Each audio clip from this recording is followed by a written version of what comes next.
Well, hello there. That's the wrong movie series. Hello, greetings, salutations. Welcome back to Retro Rebound. In today's video, whoosh, that's me whipping in case you didn't know. We're going back to a bunch of games that are anything but indie. You like that? I know you like that. Today, we're reflecting on the small stack of Indiana Jones video games because today that 4 out of 10 movie is here, baby. So in celebration of the Indiana Jones franchise, I thought I'd take it as a great excuse to break out a ton of Indiana Jones games and just reflect on them, because there's one in this pile that is legitimately, authentically one of my favorite games growing up. I can't wait to share it with all of you. I never thought there'd be an opportunity to do so, but I can't wait to go into the comments and hopefully see a lot of you feeling the same way. But ladies and gentlemen, if you are new here and you're into nostalgic, retrospective content, and maybe considering sticking around so you can fund more of these ridiculous costumes I gotta wear, consider subscribing. I appreciate you being here. Let's start off with a PC and N64 game, shall we? One that's so painfully, hilariously Nintendo 64 in its audio design. I'll explain that in a minute. It's Indiana Jones and the Infernal Machine. One of the more weird complete in-box experience here, folks, because the back has no description of the game. It's just art. Now, the art is beautiful, don't get me wrong. But you crack it open, and much like a PS1 game here, you're thinking, okay, the jewel case with the art sharing a manual, right? No, it's just a piece of paper here. And so you see the disc, great art on it again. Okay, maybe underneath here where the second disc lies. Let's get this oriented so you can see it again. Same art, but maybe this back here. But unfortunately, friends, it's just the back cover. There is no manual here at all, which is especially strange for an old game. Now, there is the Nintendo 64 version, complete in box, but I am on a budget. I apologize. I can't spend $200 on an Indiana Jones game. So I tested this one out just to see what it was like, because my Indiana Jones adventure began a game after this. I gotta say, I'm actually kind of impressed, especially with the ways you can explore the environment. Like, there was one time I blew up an inflatable boat that was right next to a body of water, and I got in and I started sailing around and exploring. The levels are surprisingly expansive, and for its time, this is a longer video game at around like 12 to 15 hours, depending on if you get stuck, if you have any problems. Of course, given it's the N64, you have some issues with controls. They're not the best, so you kind of got to fight through that a bit. But also, this game gets really weird towards the end of it, and you'll see like weird contraptions, weird machines, really strange color palettes used as well. It's a very weird N64-ass game, but what reminds me that it's an N64 game more than anything is the audio. The heavily compressed audio. Take a listen. The inscription reads, "The unseen shall reveal the unimagined." That is some compressed audio, friends. Makes sense. You got to squeeze it all down on that N64 cartridge. But yeah, no audio sounded great on the N64, but this to me just reminded me of that era. I don't have much to say on this one other than I wanted to acknowledge it exists. I had some fun kind of memories with it, but where it really began for me, and I imagine many others who are around my age of 27, is this gem right here. Indiana Jones and the Emperor's Tomb. Now, to me, it's almost sacrilege to have this on the PS2, but I could not find an Xbox copy anywhere. That's where I grew up playing it, and it's funny because it's actually available in Game Pass. So if you ever want to play this game and you have a Series X or Series S or even Xbox One, you can download and play this game, and I highly recommend it. I'll get into that. Let's read the back of the box and then get into an amazing manual, like up there with Diablo 2. I'm not even fronting. This thing is so impressive. Wait till you see. So the back of the box says, a breathless world-tripping adventure. As Indiana Jones, you'll travel to 1935 China to prevent a powerful artifact from falling into evil hands. This globe-spanning adventure pits you against evil Nazis and the Asian underworld. It'll take more than just a trusty whip and a pistol to avoid the perils of the Emperor's Tomb. Shotguns, submachine guns, improvised weapons, and of course Indy's trusty whip and pistol. Explore levels across the globe from Ceylon and Istanbul to Hong Kong and beyond. Fierce fighting, action, and hand-to-hand combat. Original storyline with new villains, wicked enemies, and an alluring partner. and leap, swim, climb, and punch your way through exotic locales. So we got a lot going on here, but you ain't ready for this manual, my friend. So cracking it open, we get Indiana Jones here on the right, and then this manual. Oh, this manual. So you see it's got the game label here, but it's gonna be framed like his journal during his explorations. And I couldn't get over how good this was. Like, look at this. You get notes here on the inside, even the health advisory, like before using your PS2 system, they talk about epileptic seizures that can occur from flashing light patterns, but they stylize it. They stylize the health warning. That's insane. Usually they, whatever, we'll just do a black and white page there. It's fine. I would even understand, but no, they go ham with it. Even the contents look like they've been scribbled down here. The main menu, page 7, scribbled down. It really captures it well. Like here, it mentions the Barnett College. It says, Jones, I expect you will not follow convention, but the trustees require me to review this with you. I just love that this is here for the controller, for God's sakes. Indy, this artifact comes from our museum archives, and so far our researchers have not been able to identify it. Talking about the PS2.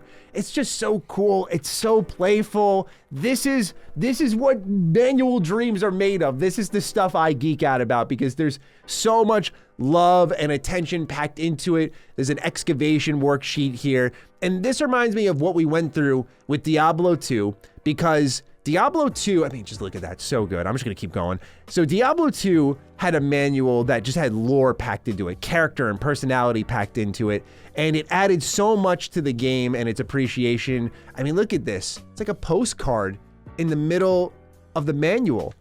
Just so many treats. Indy, check this place out. Many possibilities.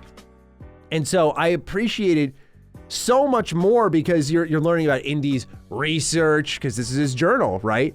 And Diablo 2 had a similar thing packed with lore. There's rumors of a lost tomb, which causes speculation. This is a newspaper clipping here. The first emperor of China is the last to be found. So what's going on there? Setting up the story. And the reason this stuff is special is not just because I like to look at cool pictures and colors.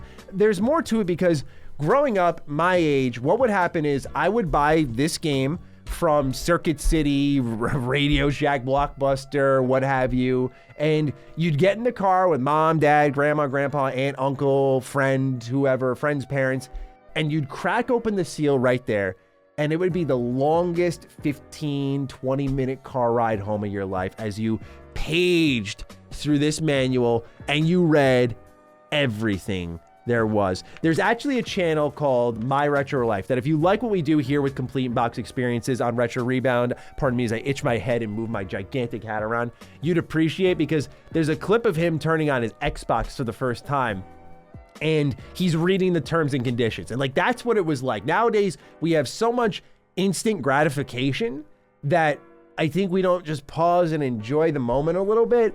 And so manuals bring me back to that time where you couldn't just download, preload, and it's launch time, fire the game up right away, which I love. But there was a time where you had to wait to play, and the build up and anticipation was so much where you'd get the Xbox and like in that video, you'd read the terms and conditions. Who cares? But that was the excitement. And so manuals bring people like myself back to that time where it was that car ride home and this is all you had to just inform yourself, because games weren't built with tutorials fully in the beginning. You'll see in the beginning of Emperor's Tomb, they walk you through the mechanics, but it doesn't really slow the game down to teach you everything. There's one natural flow, and it almost expects that you read the manual because it's there to inform you. And so when they make it fun like this, it's more fun for the player to get involved. So they break down some special moves here. Again, a map now, which would be read this way. I believe, am I holding it upside down? I am holding it upside down. What do I know? But a map here, just really, really cool stuff. And, oh, I'm going backwards now. What's going on? What's the right side here? Okay, there we go. I was getting lost in the middle of all this. But just can't express my appreciation enough here for LucasArts and the effort they went to. Look at the sketch here of Indy for all of his attacks, what he can do. It's like propaganda, man. It's crazy. All the action icons and what they mean when you're going around the levels, because there's a lot of interactivity. And again, it's just simply breaking down the game, but here along this panel, just that type of added stuff gives so much love. A memo here from Marcus, which is nice to see. Inventory, saving and loading somehow looking extremely cool. The express cable, a letter received, and even the credits look amazing. This is just an amazing manual, and you can see here, LucasArts is promoting Bounty Hunter, great video game, we've talked about it here. Clone Wars, another great game we're talking about here. And then this would be it. This would be the end of one of the greatest manuals I've ever gone through. So that's a complete in-box experience of Indiana Jones and the Emperor's Tomb. I know we parked it on that for a while. I apologize if you just wanted me to talk about the game, but like those are the moments where I really feel this channel thrives. I love going through that stuff with y'all. So Indiana Jones and the Emperor's Tomb. This game is incredible on top of it. I have never been a big Indiana Jones fan, but as a kid, I remember I dressed up as Indiana Jones for Halloween, and I had not watched a single movie at that time because it was this game right here that made me an Indiana Jones fan with its original storyline, so you didn't have to watch the movies at that time. Did it get me into the movies? Yeah. But this game reminds me of the power of video games, truly. Like, it reminds me that I didn't become a Star Wars fan because I watched episode 1, 2, or 3 while they were great, especially back then as a kid. I love them, and I still love them. It was Knights of the Old Republic. And I didn't enjoy all of the Indiana Jones movies until I played Emperor's Tomb. It just highlights the type of person I've always been. I get a ton of crap in my personal life for not watching enough TV and movies, but video games have always been the gateway for me because I think it's the highest form of entertainment. Just the interactive nature, getting in the character's shoes, experiencing their story. Call me obsessive, call me whatever it is, I don't care. This is what made me an Indiana Jones fan right here. I really, truly love this game. Why is that? I think, number one, I have this weird infatuation with hand-to-hand combat systems. Like, not just, Arkham City, Arkham Knight, like free-flow combat. I'm talking like what I love to do in Red Dead Redemption 2 more than anything is shoulder bump with a couple of people in the saloon and just start throwing fists and just seeing how people react, like GTA. I just love throwing hands. I don't know what it is. I'm not a fighter in real life. Like, I took martial arts for a while. I'm getting back into it this year. But I've never been a fighter. I've always been a bit of a pacifist, so I don't know if I'm just letting something inside go. But this game is all hand-to-hand combat, and it's such a breathy hand-to-hand combat system. Like, as you're throwing punches, you're getting knocked down. There are sex scenes in movies that are less breathy than the hand-to-hand combat that is in Indiana Jones and the Emperor's Tomb. I kid you not. Just take a listen to me throwing some hands.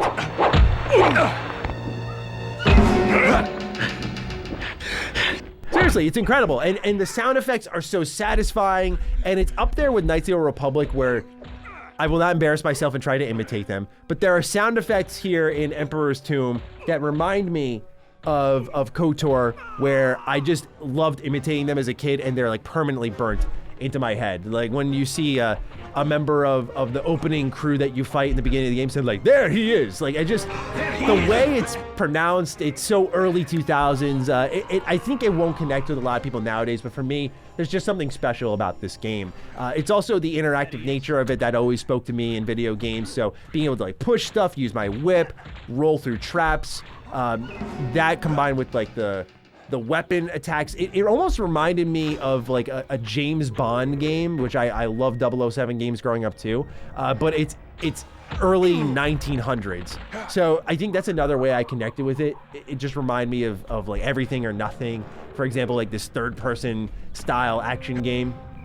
But I also wonder if it's why I like Uncharted 1 the most out of the trilogy. I know, but it just, Uncharted 1 reminds me so much of Emperor's Tomb. It's such a nostalgic take, I know, but like even finding, I don't want to spoil too much in Uncharted 1, but just finding connections to World War II and Nazi Germany in that game reminded me of Emperor's Tomb. I mean, that's Indiana Jones, for God's sakes, right? Just battling back Nazis. But I don't know, that connection was made there, and I feel like a lot of the other games just don't go in that direction of like hardcore Indiana Jones. So maybe I'm just like a weird purist, but it's a great game, great story, much shorter than Infernal Machine, so you can beat it pretty quickly. But the hand-to-hand is fun. The globe-trotting adventure is great. It just reminds me of a great 007 game, and I cannot speak highly of this game enough. So please, if you got Game Pass, check it out. If you got a PS2, check it out. Like, please, give this game a look. Give it an honest look. There's just something to me that's special about it. The exploration, the energy of it. It's even the title menu. You saw the manual. It's just a really special kind of product to me. Next up, we got Indiana Jones and the Staff of Kings. It actually wasn't until I recorded this video that I played this one, so this was all relatively new to me, and this is where my purist ass shows the most, because it was definitely one of those games where I was like, I like this, but that's not quite Emperor's Tomb. And I've tried to shake that off of me because I am a critic after all, so I got to remove that type of stuff when I sit down to judge, like, is this worth your money or not? I got to be fair. But when it comes to this type of stuff, I let my snobbiest of snobbiness get out. So the back of the box says, grab your whip and get set for a thrilling adventure in the classic Indiana Jones tradition. An all-new story sets you on a perilous around-the-world quest for the Staff of Moses. Master your whip to overcome enemies, obstacles, and puzzles, and use your environment creatively to beat the odds. This was what was interesting about the game, was the environmental interactivity. While the hand-to-hand wasn't as intimate, I'll say, as Emperor's Tomb, the way they evolve things in this game is truly impressive. And especially making use of the whip, because originally in Emperor's Tomb, like, the way the whip was used was to disarm enemies, and you had to hit them 3 times, which was awkward because each time you'd hit them, they'd naturally get knocked back. So I'd usually go 1, 2, and then they'd be out of range, and you have to get close and try to do it again. Because if they had a gun, man, were you in a bad position. So with this game, they make better use of the whip. You get to use the environment. It's a lot more of a free-flowing action game in that way, and especially because, like, you'll get into a bar and, like, I threw someone into a fish tank, so that's what makes the combat in this special. It's just, does it have the pure nostalgia of Emperor's Tomb? Not really, but it's still a great game with a great manual. So here you see a little bit more of a different disc art from what we saw originally with Emperor's Tomb. Staff of Kings still has that similar kind of style, but yeah, not heavily illustrated. Like, see, welcome 1939, a world on the brink of war, the forces of evil. Search for an ancient treasure, the most powerful artifact humankind has ever known. Only one man stands in their way. His name is Indiana Jones. His fate and the fate of the world is in your hands.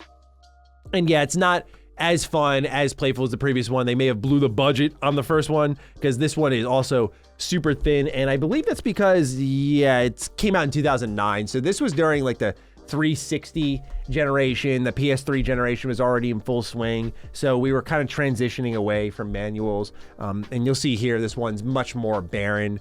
Indy's office, they still got, like, newspaper clippings and whatnot, a little more personality here, but just not as colorful, not as much personal notes, action and adventure, what you can do with walking, running, wall climbing, shoulder bashing, using torches, and what you can do with your whip.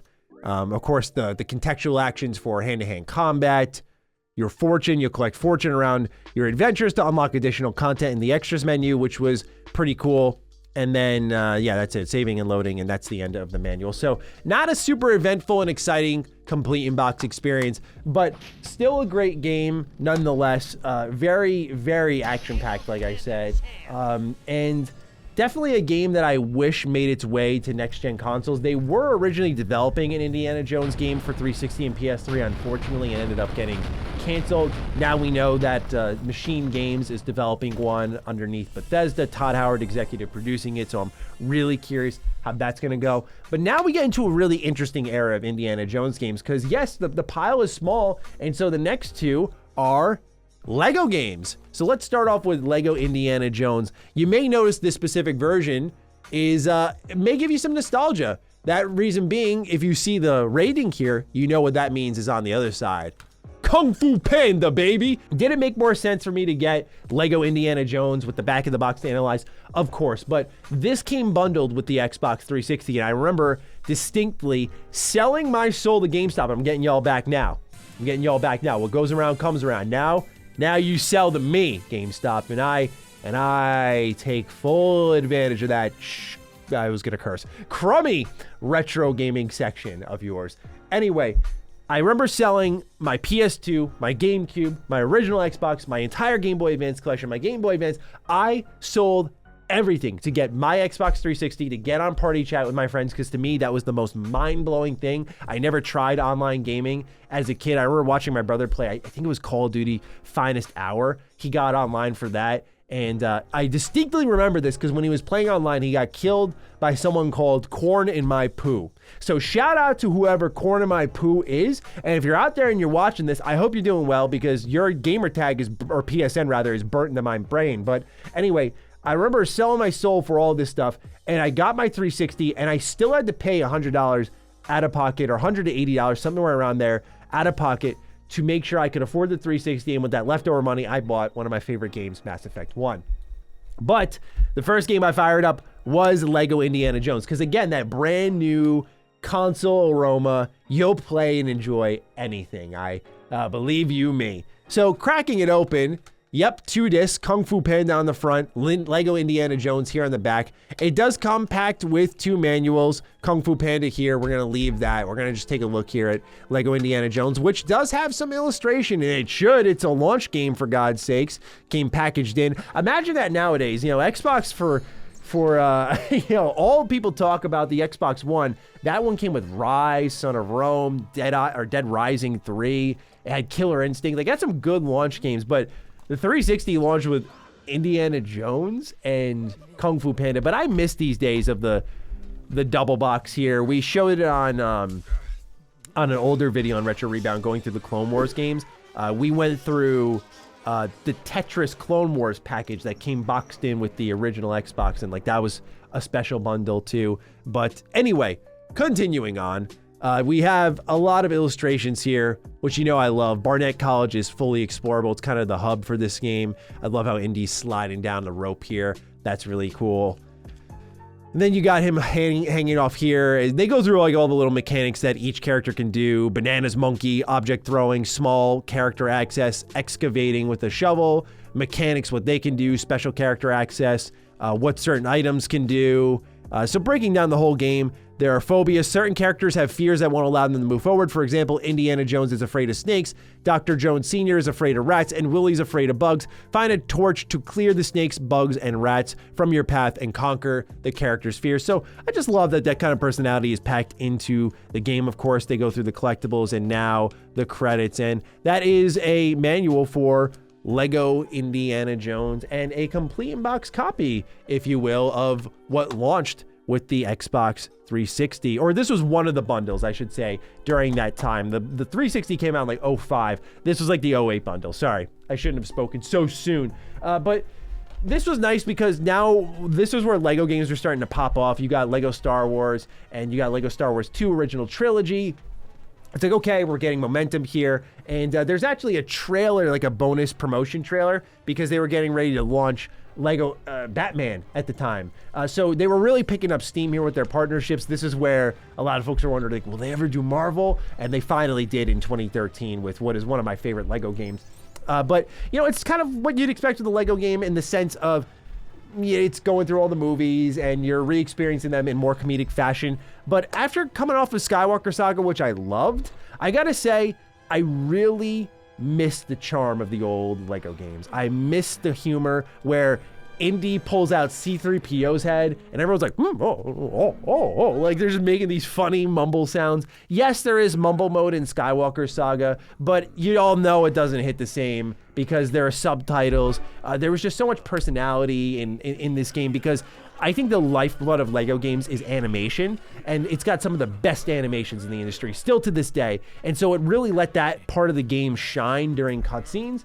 And I feel like when they started moving the voice acting, you're doing walking, talking missions in Skywalker Saga. You're doing follow and trail this enemy missions in Skywalker Saga. I'm like, okay, this is cool and all, but this is removing the distinct identity of these Lego games. So this was a good reminder of that. Moving on to Lego Indiana Jones 2, though, the adventure continues. I know, platinum hits, I apologize. It says, Lego Indy returns in its greatest adventure yet.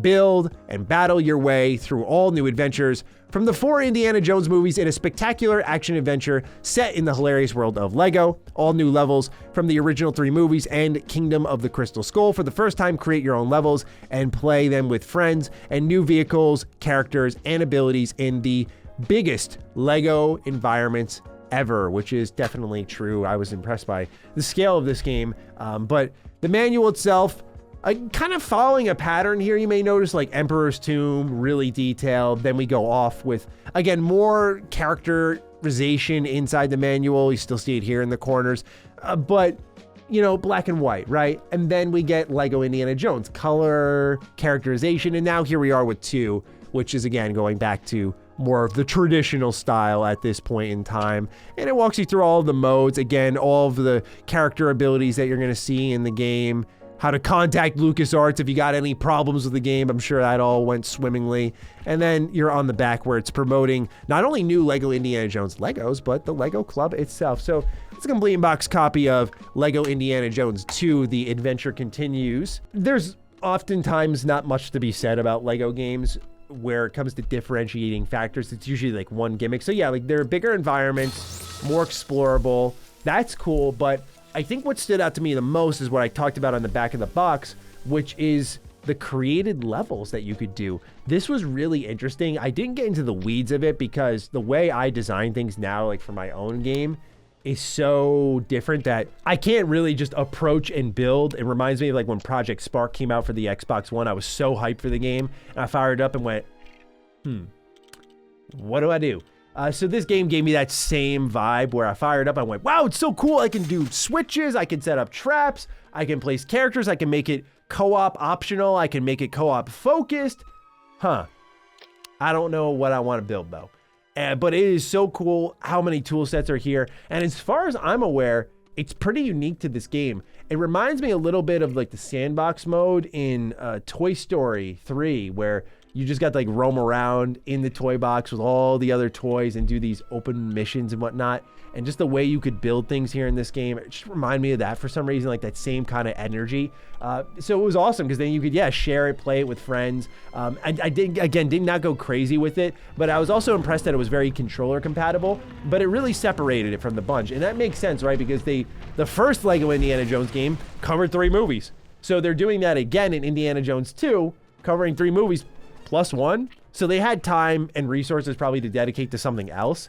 And so they made this mode here, which does separate it from the pack, really, of all the Lego games. So a really interesting pile here of Indiana Jones games, from the Infernal Machine all the way down to Lego Indiana Jones 2. But as you see here, not too many in the scheme of things. There are a few others, but they're extremely old and I guess don't capture the energy of Indiana Jones. So keeping all of that in mind, like these are the ones that most people talk about that we wanted to hone in on here. And now we're just waiting for another Indiana Jones game from Bethesda, of all companies. So we'll see how all of that goes. Shout out to Machine Games for making that one possible. But anyway, ladies and gentlemen, that's all I got for you in today's Retro Rebound. I'm looking forward to seeing your thoughts down below. Maybe some of that Emperor's Tomb love. We'll see, but fire away. Other than that, take excellent care of yourselves, and I will see you in the next Retro Rebound. Peace